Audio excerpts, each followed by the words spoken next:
Beed citizen live update. नागरिकांचे हरवलेले mobile शोधण्याची उल्लेखनीय कामगिरी परळीतील संभाजीनगर पोलिसांनी केली आहे. नागरिकांकडून मोबाईल गहाळ झाल्याच्या तक्रारी आल्यानंतर पोलीस ठाण्याने तांत्रिक विश्लेषणाच्या आधारे तपास केला. या तपासादरम्यान 13 मोबाईल परत मिळवून त्यांच्या मूळ मालकांना शुक्रवारी सुपूर्द करण्यात आले.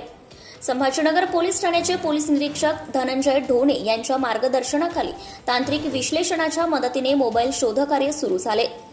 विविध मोबाईल कंपन्यांचे एकूण 13 मोबाईल ज्यांची किंमत एकूण 3,25,000 रुपये होती ते परत मिळवण्यात यश आले आहे.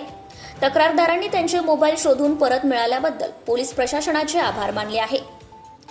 ही कारवाई पोलीस अधीक्षक नवनीत कावत, अपर पोलीस अधीक्षक चेतना तिडके, उपविभागीय पोलीस अधिकारी अनिल चोरमले यांच्या मार्गदर्शनाखाली पार पडली.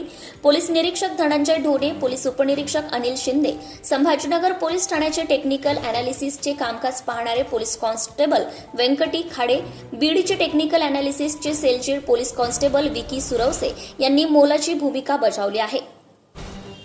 दरम्यान 13 मोबाईल परत मिळवून त्यांच्या मूळ मालकांना शुक्रवारी दिनांक 4 रोजी सुपूर्द करण्यात आले. यावेळी पोलीस निरीक्षक धनंजय ढोणे यांच्यासह अधिकारी कर्मचाऱ्यांची उपस्थिती होती. गहाळ मोबाईल परत दिलेल्या तक्रारदारांची नावे यामध्ये वसीम सलीम शेख, गणेश राजेभाऊ कोकीळ, कानिफनाथ साधू बनसोड, राधा देवीदास कांबळे, तानाजी अंकुश मुळे, राजाराम लक्ष्मण गित्ते, उमाजी चंदू चव्हाण, दिनेश प्रभाकर दहिरे, राजेश पंकज गायकवाड, सचिन ईश्वर कागदे, गहिनीनाथ गुलाबराव शेख, बाबासाहेब सूर्यभान बळवंत, सौदागर अंबाजी कांदे अशी गहाळ मोबाईल परत मिळालेल्या तक्रारदारांची नावे आहेत. Subscribe now and press the bell icon. Never miss an update.